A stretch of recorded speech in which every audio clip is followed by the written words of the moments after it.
ప్రభాత శ్లోకం. ప్రతి ఉదయం ఇదొక శ్లోకం చెప్తే నీ రోజు నిజంగా మారిపోతుందా?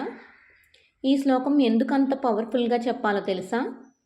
చేతులు చూస్తూ శ్లోకం చెప్పడం ఎందుకు అనుకుంటున్నావా? ఈ ప్రశ్నలకన్నీ సమాధానాలు ఈరోజు నేను చెప్తాను.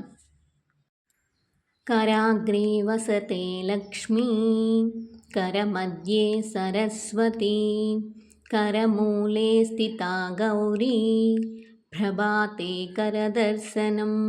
ఈ శ్లోకం యొక్క అర్థం: నా అరచేతి ముందు భాగంలో వేళ్ల కొనలలో లక్ష్మీదేవి, చేతి మధ్యలో సరస్వతీదేవి, చేతి మూలంలో గౌరీదేవి కొలువై ఉన్నారు. అందుకే ఉదయాన్నే నిద్రలేవగానే శుభకరమైన నా అరచేతులను దర్శిస్తున్నాను. మన చేతుల్ని మనమే ఎందుకు ఉదయాన్నే చూసుకోవాలి? మన శరీరం ఒక విద్యుత్ కేంద్రం. మన శరీరంలోని ప్రతి అవయవం కూడా విద్యుత్ని జనరేట్ చేస్తుంది. మనం రాత్రి పడుకునేటప్పుడు కూడా విద్యుత్ జనరేట్ అవుతూ ఉంటుంది.